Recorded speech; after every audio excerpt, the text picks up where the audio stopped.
I'm George Galloway, and I present Kalima Horra on Mayadeen television. Here we are in London. I speak my words freely, either in Parliament, on television, here on the streets of London. Kalima Horra means free word. That's what I speak. So Kalima Horra is a two-way conversation. Check it out on Mayadeen television. Welcome to Kalima Horra with me, George Galloway, on Mayadeen television, coming to you from London, but truly discussing a global issue.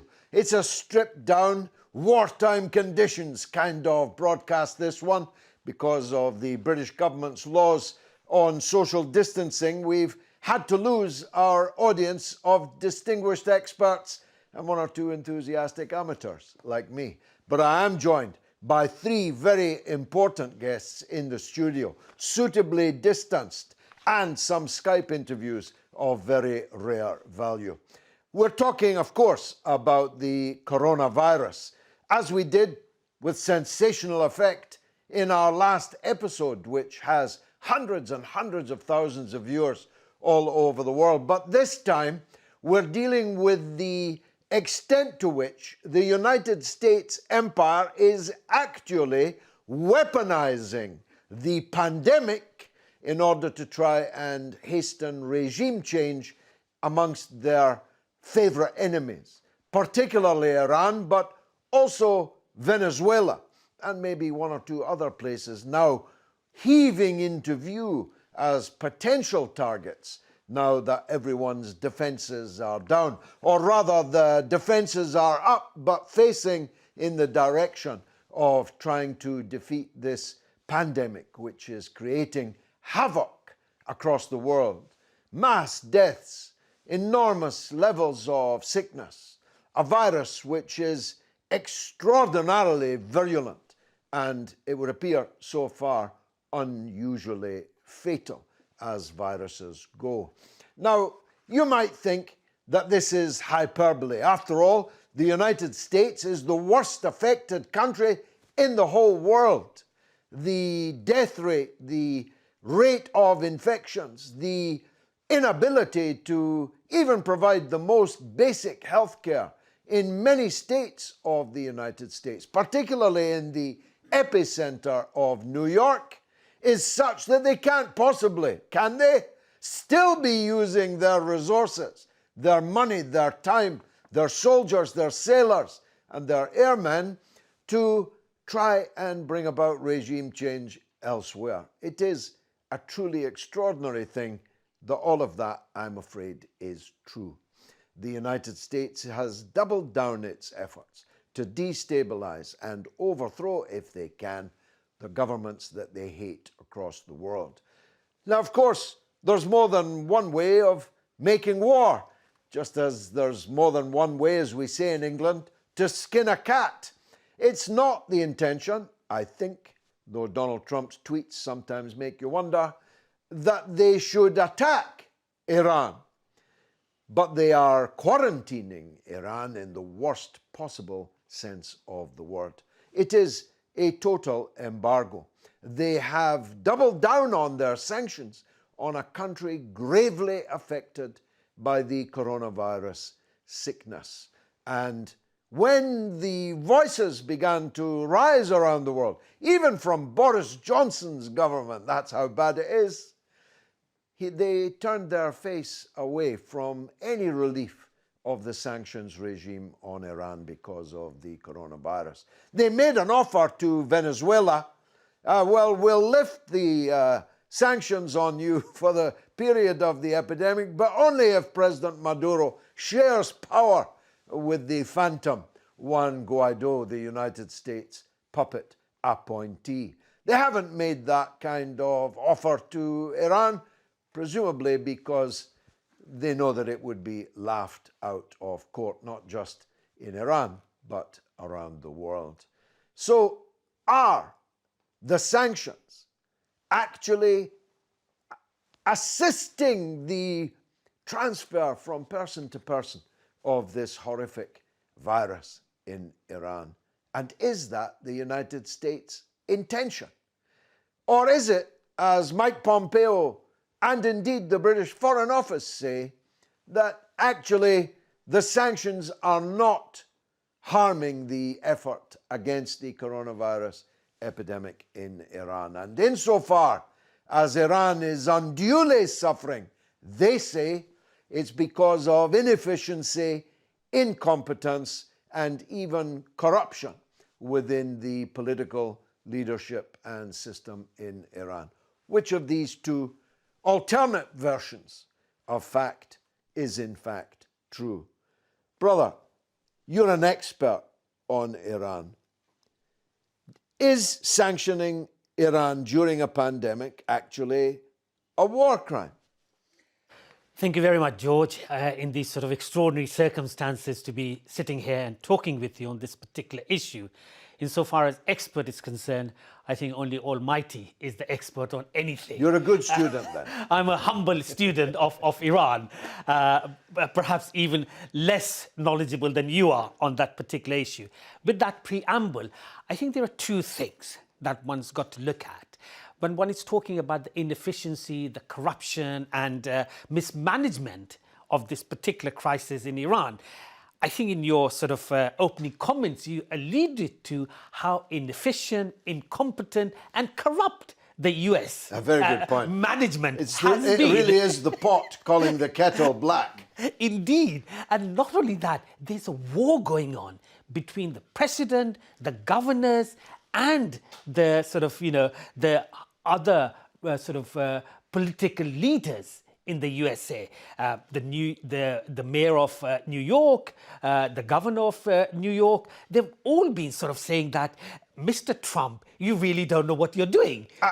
And in fact, they're at war with each other. The mayor of New York City is at war with the governor of the state of New York. Indeed. They're rivals, you know. Indeed. Some things never get put down, even in an emergency. So when one talks about, the unity of purpose, this particular crisis is actually showing, and this is perhaps, you might come later on, is the failing of the whole capitalist system.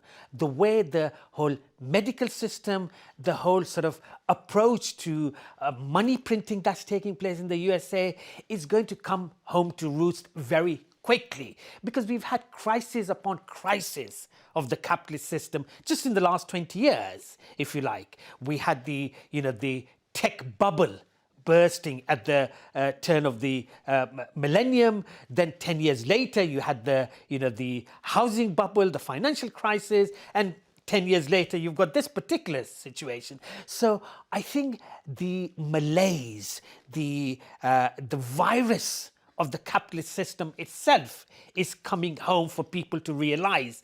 And I think, I dislike quoting American presidents, but on this particular occasion, I think it's probably appropriate. Roosevelt quite sort of eloquently put it that the biggest fear that mankind has is fear itself. And I think the ruling elite, or what Brother Mohsin likes to call the power elite, the structural elite, are really creating that fear in all of us, whether we are believers, secular or unbelievers, to really fear in such a way that our immune system becomes weak. And this is not me. Scientists and a lot of other specialists are saying that as soon as you start fearing something, your immune system becomes weaker. And this weakness of the immune system attacks this virus more virulently than if your immune system is bigger. So my message to your viewers, firstly, is not to fear.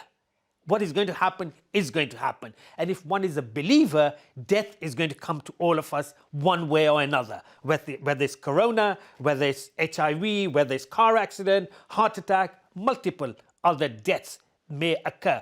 But to fear is what I think the ruling elite wants us to.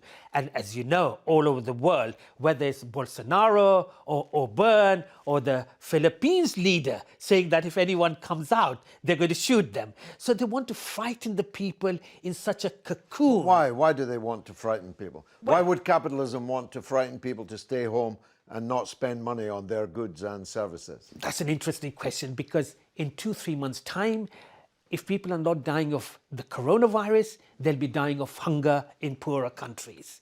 Therefore, they can come out with other strategies. And these are not conspiracy theories I'm talking They about. sound a bit conspiracy theory to me. Possibly. But quite often conspiracy theories 20 years later, 40 Turn years out later. to be orthodoxy, yes. Absolutely. Let's go to Said Mohsen, as you mentioned him. Let's stick to this first question. Is it a war crime to be doubling down on sanctions on Iran when it is in such a parlous place, though not nearly as parlous as the United States itself in terms of the coronavirus? I think it is a war crime. I think any humanitarian gesture, any moral code that I know of would, I think, designate this as an inhumane act, certainly. If you're seeing somebody is dying or suffering, to kick them while they're in that position is reprehensible, it's deplorable.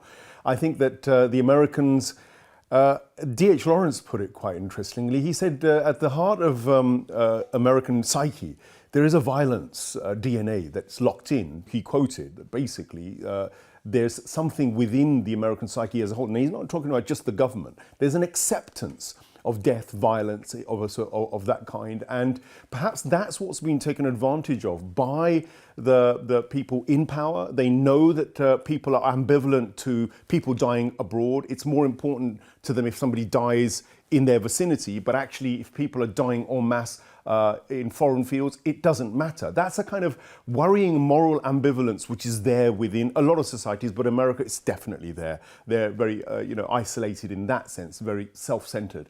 The other thing that worries me is that people talk about the morality of Donald Trump. I mean, this was a question that's actually been raised. Is it morally right for America to double down on what they've been doing to the Iranians? Because they've sanctioned 20 more individuals. They've targeted people who were supposed to be linked, supposedly, to Kataib Hezbollah in Iraq. They've increased all of the sanctions on every level. Anybody else that's going to deal with Iran, even if it's medical supplies to that country, is still liable to be sanctioned by the Americans. So the issue is asking Trump whether he's got a moral conscience about dealing with Iranians or killing Iranians with these kind of economic sanctions and this pandemic-based economic sanctions is really a bit like asking a fox whether it feels guilty about eating some chickens in the pen.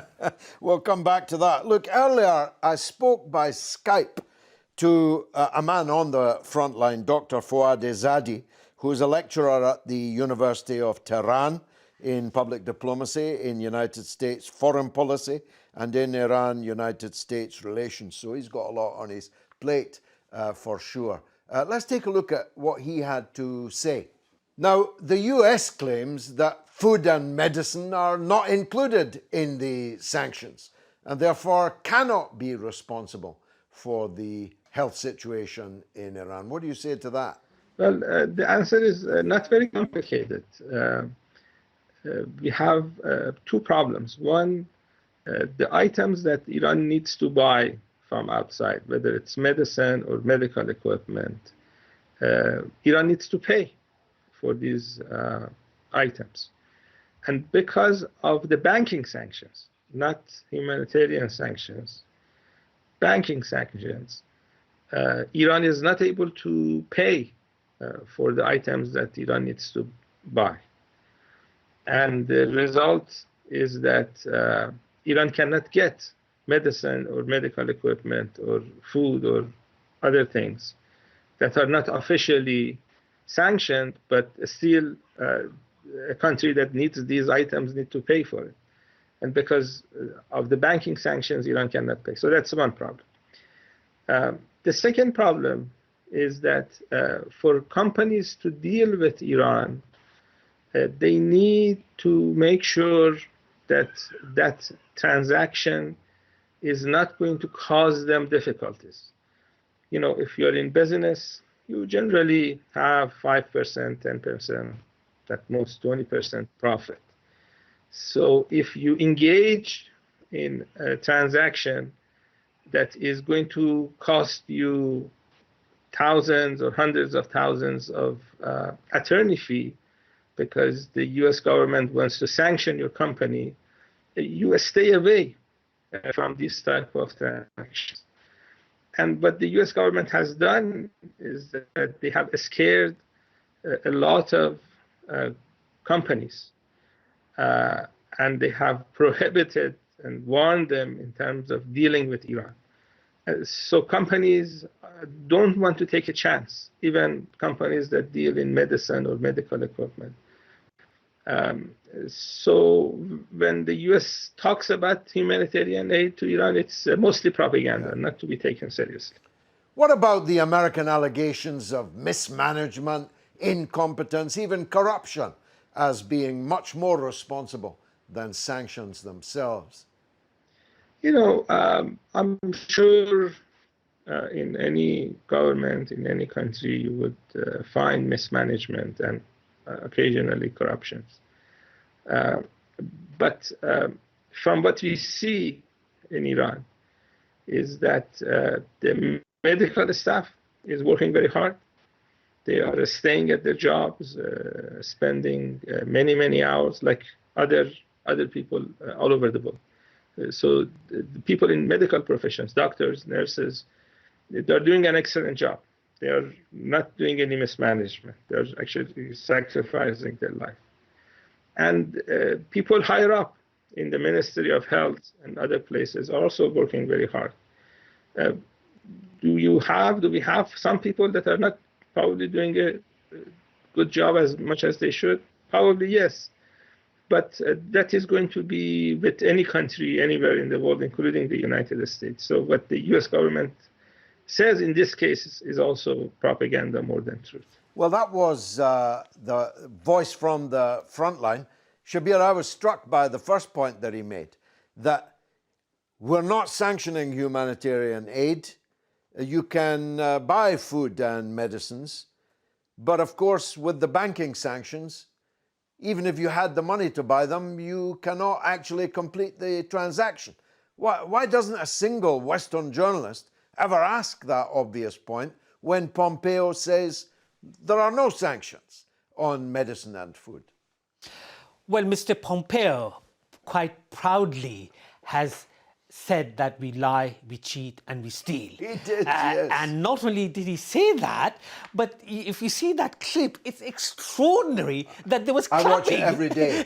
There was clapping from the audience. Yes. So that shows what Brother Mohsin was earlier saying, that it's probably part of the American DNA to be belligerent, to kill other people.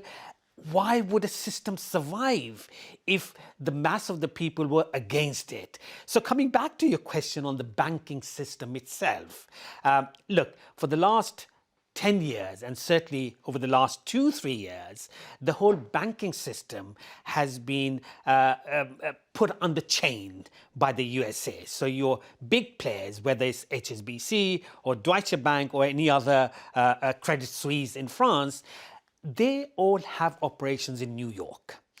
Therefore, they're frightened that if we transact any money for Iran through our banks, we'll be sort of penalized in a horrendous way. So they've shied away from it. And plus, as you well know, Iran has been out of the SWIFT system, which is the international transaction system for any business that takes place globally. If Iran is out of it, and Europe has promised for the last 2 years that they're going to put up some system, but it hasn't come about. So the reality is that Iran is not able to buy anything, because you don't go with a suitcase full of money to an exporter sitting in Frankfurt. You have to go through the banking system. If that is not available, then Iran can't really transact anything. So it's totally hypocritical, complete propaganda, and really eyewash. Imagine that, the former head of the CIA lying about the sanctions on Iran. Robert Inlakesh, you're a journalist and broadcaster. How come the media, it's a question I just asked really, how come the media give the US political leaders such a free pass on this? It only a child could work out that, well, yes, but if we're not allowed to use the banking system, we can't buy anything at all of our needs. Do journalists know this and deliberately not ask it, in your opinion, or are they idiots?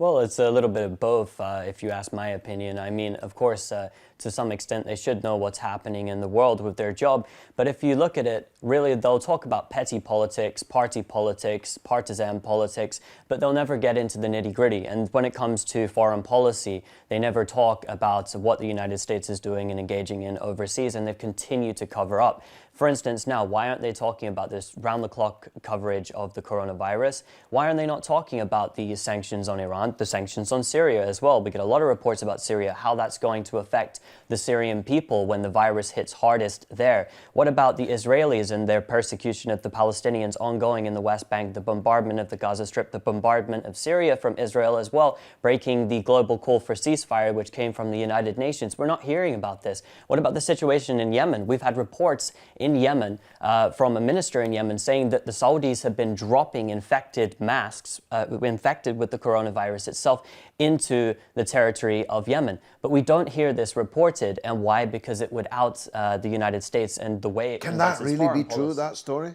I mean, well, It sounds like a First World War propaganda horror story to me. Yeah, it would sound that way, but we have to keep in mind that the Saudis have weaponized cholera, so it's not a far stretch of the imagination to believe that they would do something like it. I mention it because of the fact, and this is the very reason that I brought this up, is because in the past, the Saudis, and we had to remember the United States is behind the Saudis in their destruction of Yemen and killing of hundreds of thousands of people there, which we should not forget. All the people starving to death in Yemen, we don't want to talk about them. The media covers this up. You asked about the media. They cover this up largely. When hundreds of thousands of people were dying in Iraq because of the sanctions on Iraq, they covered it up. They didn't talk about it. They weren't wanting to talk about it. And when they did, they engaged in conversations with politicians who said that the price was something that they were willing to pay. I mean, you see the way that they work, and historically they've always worked with the empire. They've always endorsed these ideas of Orientalism, and they've never challenged the politicians on the core root issues.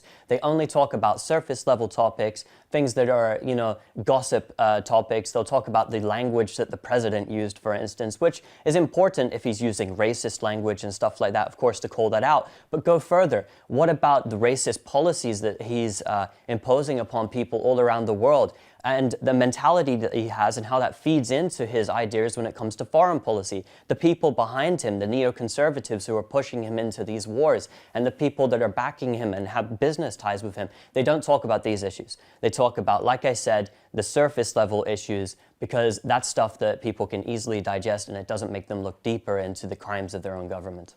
The idea that the BBC could publish on its website that the United States had sent warships into the off the coast of Venezuela to fight the drug trade, when the dogs in the street know that the warships are off the coast of Venezuela to try and bring down the government of Venezuela.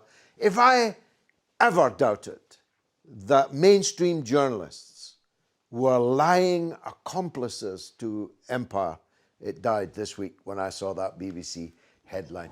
We'll be right back with more of this. Stay tuned.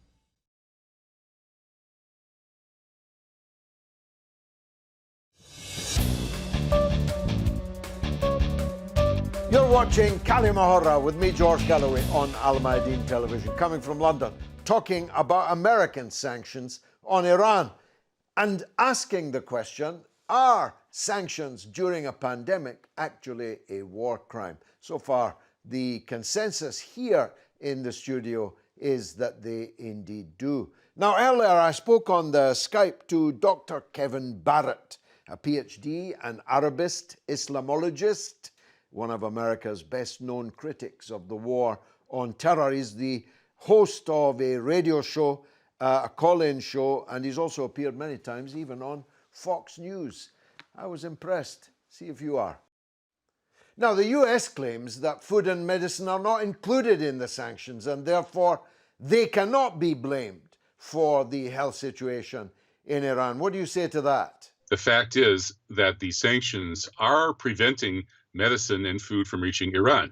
The sanctions are operating through the international financial system, and Western corporations and even some corporations outside the West are afraid to risk the wrath of the sanctions regime by shipping anything to Iran. They know that there's a chance that they're going to be penalized. So this is clearly a case where the United States government, as usual, is giving us their distorted, propagandized version of reality. Well, the notion that the coronavirus problem in Iran is the fault of its government and alleged corruption and mismanagement is a joke coming from Trump administration officials who internationally have been viewed correctly as being among the clumsiest in terms of responding to this problem. Trump is famous for tweeting something different about this every 10 minutes, it seems, and who knows whether he will finally decide to open up the country. So it's not really a matter of the response. It's possible. I don't know what the official response has been in Iran. From what I've seen, it looks pretty typical of most of the world.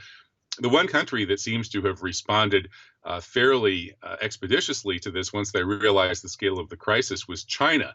And other countries, it's really all over the map. And I don't think blaming the governments is particularly relevant in any case. Even in the case of Trump, if we're going to blame Trump and the Trump administration, I think we would want to look a little deeper and ask ourselves whether the fanatical anti-Iran neoconservatives around Trump, the people loyal to Bibi Netanyahu, many of them are either the same people or at least from the same school of thought with the same associations as the people around Dick Cheney and George W. Bush in 2001, whether those people might be related to the COVID-19 problem in the same way that Cheney and the neocons were related to the anthrax problem.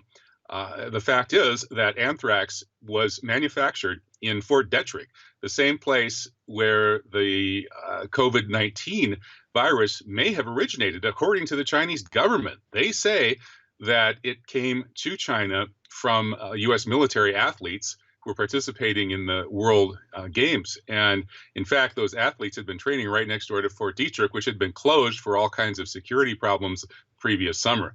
Fort Detrick also is, again, the site where the U.S. government even admits that the anthrax that shut down Congress and allowed Congress to immediately pass the Patriot Act after anthrax letters were sent to the very U.S. senators who were leading the fight against the Patriot Act, Tom Daschle, Patrick Leahy, and my own Senator Russ Feingold, that anthrax was made at Fort Detrick. The U.S. government admits it. It went after the wrong guy. They were not allowed to prosecute the people who really manufactured the anthrax. A certain Dr. Philip Zach is the leading suspect. So today we're in a situation where the very people who manufactured the anthrax that was used to push through the Patriot Act are the top suspects in setting loose this pandemic.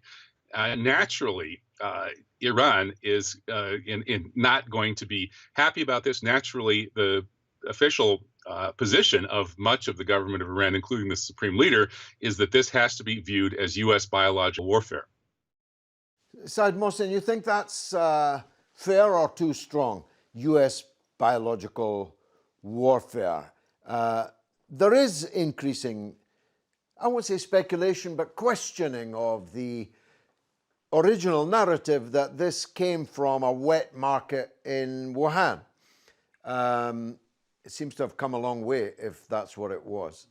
The fact that the military games were in Wuhan just weeks before the outbreak in Wuhan, and that the American team in the World Military Games were based at the very place where the United States has now closed its biological weapons laboratory. I mean, I don't want to be Sherlock Holmes, but you'd have to say that was an interesting set of coordinates, wouldn't you? Yeah, a lot of, if you like, coincidences seem to be conversing on this issue of coronavirus. Clearly, people are more concerned about being safe than sorry, surviving, and people have gone into that mode, and most of the media output has herded people towards, self-preservation primarily. But that doesn't mean that we should not ask questions. It's really important at this stage that we don't forget that there has to be an origin to this. What's fascinating is nobody has found, if you like, patient zero.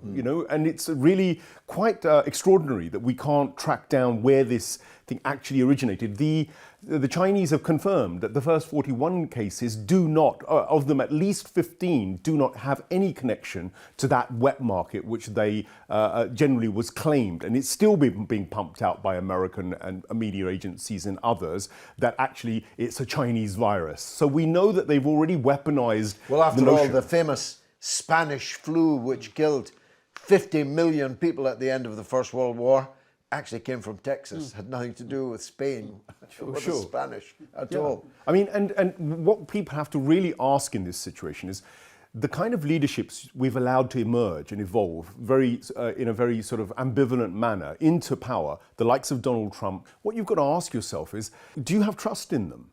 The psychopathic and sociopathic nature of Donald Trump and the likes of Pompeo is on record.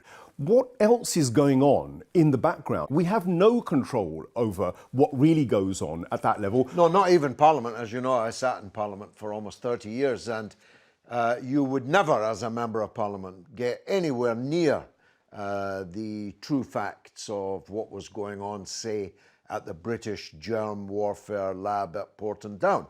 You would never, if I turned up at the gate and said, I'm a member of the British Parliament, let me in, I want to see what you're doing, I'd be under arrest very quickly. So, yes, you're right, there's a deep state and so on.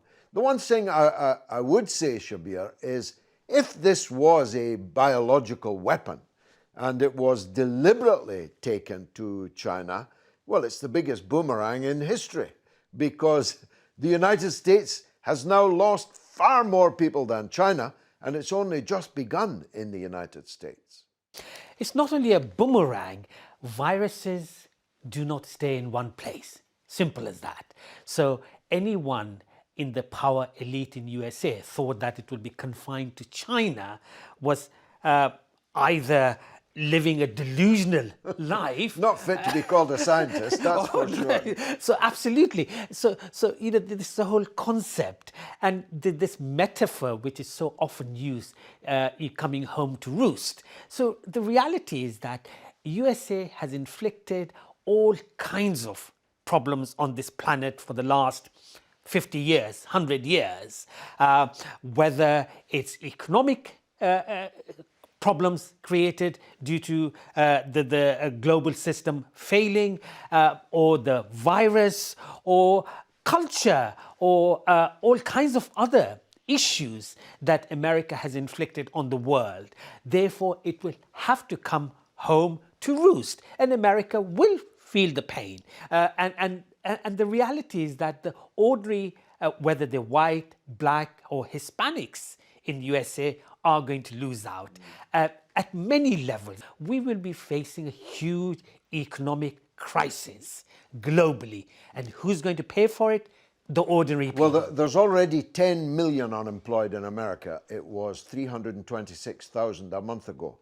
And the Great Depression of the 1930s had an unemployment level in the United States of 25%. There's very shortly going to be more than 25% unemployed in the United States. What do you think about this? Do you think we're being unfair to the Americans? I mean, when I watch Donald Trump, he strikes me as having some good intentions, being somehow good at heart, but he is surrounded by cutthroats and murderers and thieves and lobbyists and funders and so on. I sometimes wonder if left to his better instincts, he'd be a better president. What do you think?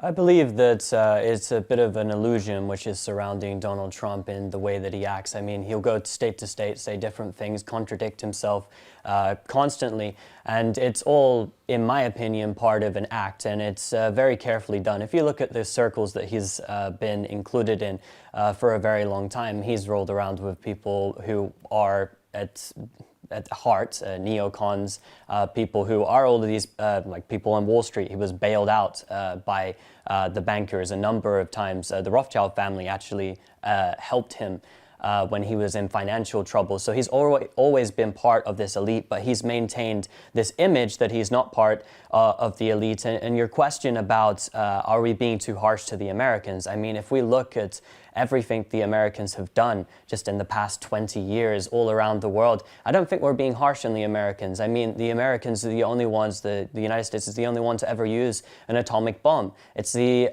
country which has been going around the world sanctioning countries that it doesn't agree with, killing its people, millions, exiling millions of people, creating de facto a refugee crisis. It's been the one that has been funding and backing Israel to do what it's been doing against the Palestinian people. I wouldn't include the American public as a large portion of them in this. I would say that the American government, the American authorities, these people are the ones to blame. And if you look at what they're doing around the world, I don't think we're being harsh on them at all. Would they create a biological weapon? Absolutely. Can I personally prove that 100% and say that as a fact? No, I can't. And as a journalist, I shouldn't say that I can absolutely prove that. But what I can say is that looking at what they've done historically, looking at what they are doing right now at this moment, would they create a biological weapon? Absolutely. Would they use it to kill it? Absolutely. Many countries, if not all, have the ability to, and many have created biological weapons. Winston Churchill had laid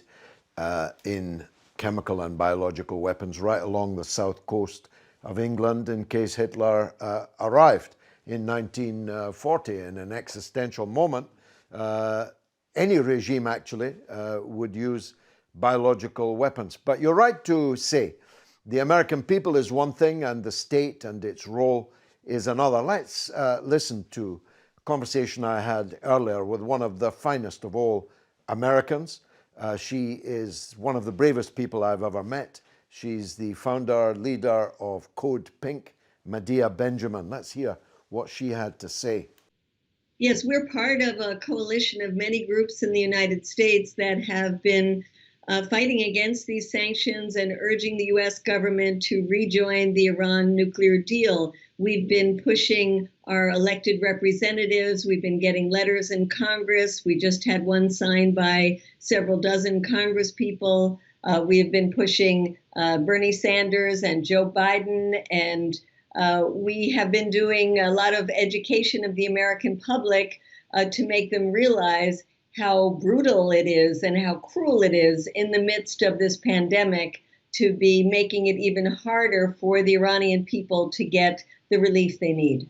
The U.S. has always said that humanitarian aid was exempt, and it's always been a lie because the companies don't want to deal with Iran, the banks don't want to deal, the insurance companies, the shipping companies, because they don't want to incur the wrath of the United States. So it has always been a problem, and of course is now tremendously exacerbated with the coronavirus crisis.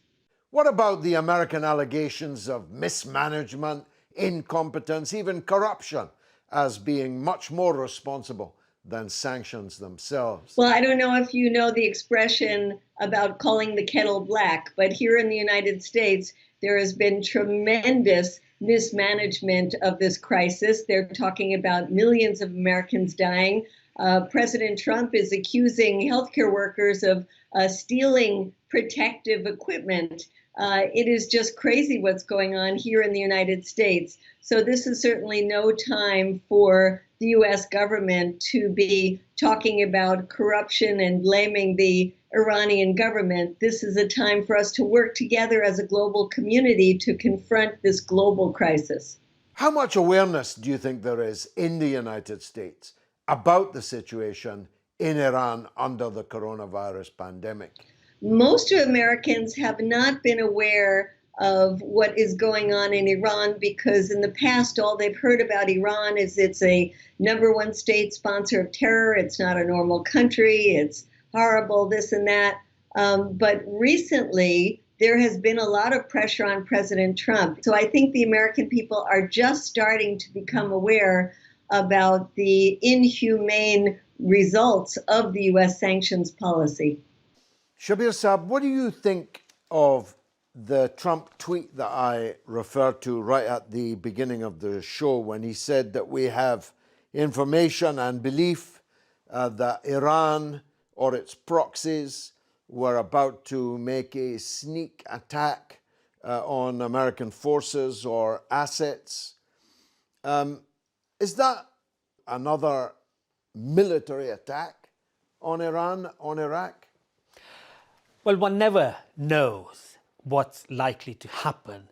But as Robert was earlier saying, that the history of recent history is very clear that America is venturing or creating wars in the Middle East for a purpose, to really occupy those lands, to create more conflict, to balkanize Iraq, Syria, and possibly even Iran, because the main strategy is to have small nations that will not be able to stand up to Washington. Which are ethnic and religiously based. Absolutely. It would suit them fine to have 3 Lebanons and, Yeah, and 5 absolutely. Iraqs. Yeah, and so on. absolutely. So that's one strategy. Second aspect of what Mr. Trump says, and I'll have to, not to sound boring, but I think it's very, very important when Mr. Pompeo says that we lie, we cheat, and we steal.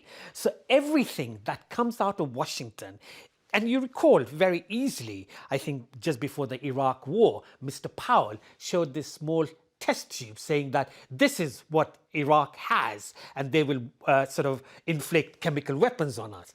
And in Parliament, Mr. Blair at that time said in 45 minutes, Saddam can attack us. So there's a whole litany of lying, cheating, and stealing. Therefore, I really have no faith at all when any leader in Washington, London, or Paris says anything about the developing world or as to what's happening in the Middle East. And I think this is what we have to be cautious about when we listen about the coronavirus and the strategy behind what they're trying to do with Iran and Venezuela, that they are full of untruthful statements, and we really have to be awfully careful when we listen to them. And yet, Robert, the opinion polls have got Donald Trump and Boris Johnson riding high.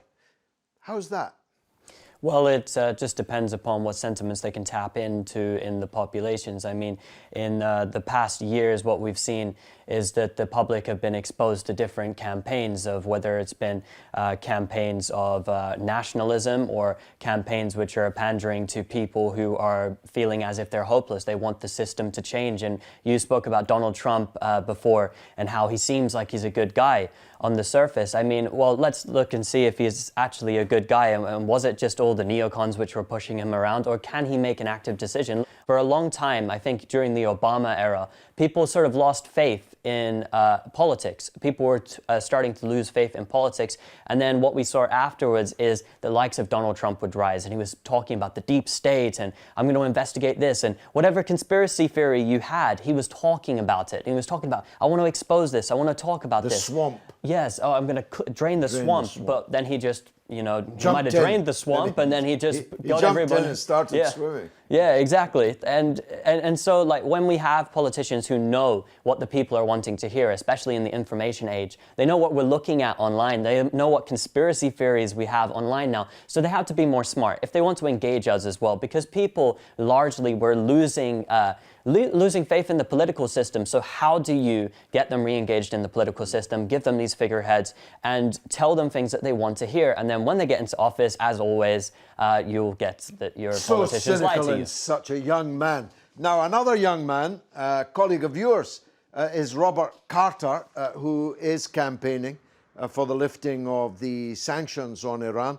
He's got a great petition going. Earlier, I spoke to him on the Skype too. Take a look. Now, Robert Carter, you started with your friends a petition in the United Kingdom to get sanctions lifted on Iran. What response did you get? Let's take where we are now, the UK, an online petition founded by activists who are trying to apply pressure to alleviate some sanctions just temporarily on Iran in order to help them in their fight back against this outbreak. They started a petition towards the British government, which gained over 13,000 signatures.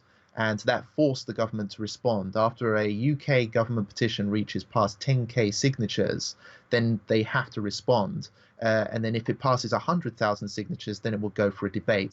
The UK government responded to this petition. They claimed that there was no evidence that sanctions against Iran are hampering their effort to fight COVID-19 at all.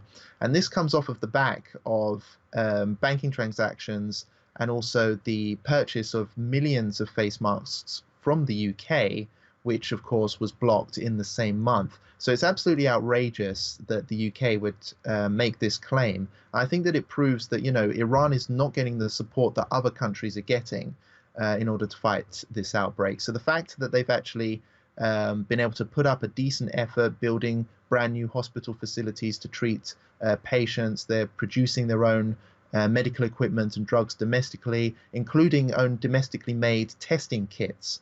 Now, if you go to the West again, the UK is also incredibly heavily criticized for its slow response to the outbreak, for starters, the fact that it's still at this stage not providing the protection and the support to its own national health service that it needs, and also the fact that they've now entered into a waiting queue for the same medical equipment that Iran has been producing domestically now, including testing kits, masks, and things like that.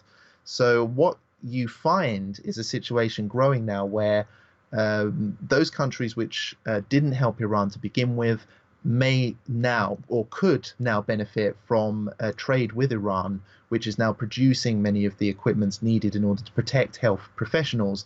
But again, those US sanctions would prohibit that.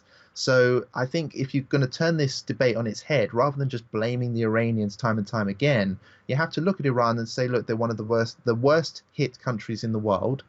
They're also under the most intense sanctions, but they're still leading the fight back in order to defeat this outbreak.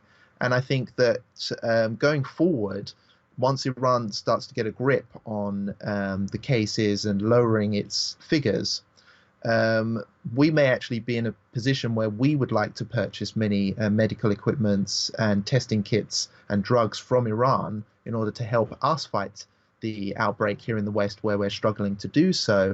But again, those Western sanctions are going to get in the way and hamper that effort. So for me, I would spend less time blaming the Iranians, which are doing their utmost to fight this outbreak, literally fighting on the front lines against this deadly disease. And I would start criticizing those who are hampering the effort, because the World Health Organization is literally saying that this is a time to put aside political differences and all come together as a human race to help combat one of the most deadly outbreaks that we've ever seen in modern human history. It certainly could be the most deadly within just a few months' time. But unfortunately, you see countries like America and even the UK now using cheap political loopholes in order to avoid helping Iran. And I think that is the real disgrace here. It is incredible, Shabbir, isn't it? Necessity is the mother of invention. To hear Robert there describe how Iran, under this total siege, is now making its own things that it would otherwise have bought from abroad. Another good example of that is Cuba, isn't it? Which is now sending medics by the thousand around the world, even though Cuba itself has been under siege for 60 years.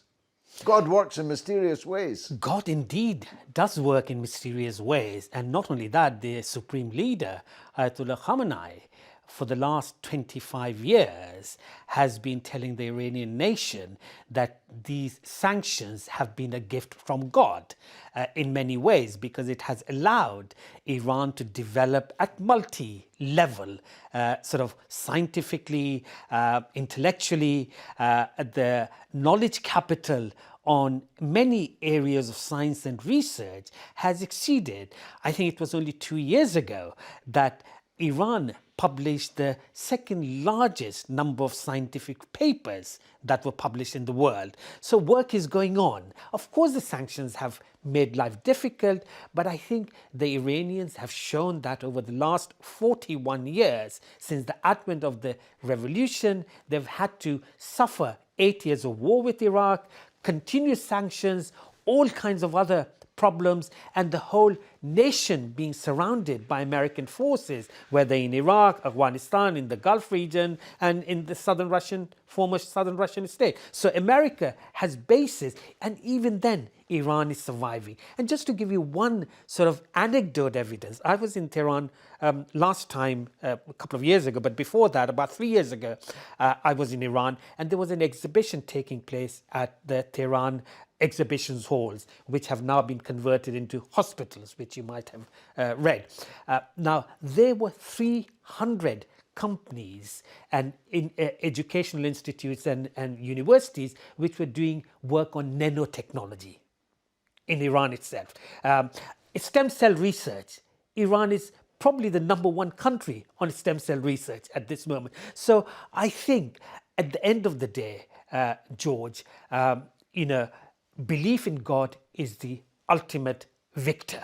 And I think Iran does have a belief in God, and no matter the secularists or whatever may make a joke and a mockery that God is not helping in Iran at this moment, but the reality is that God does help, and medicine. And there was a sort of fantastic during the recent crisis, I saw a nice poster somewhere in Africa about doctors. It says, doctors take care, God cures. So at the end of the day, God will provide a cure for this.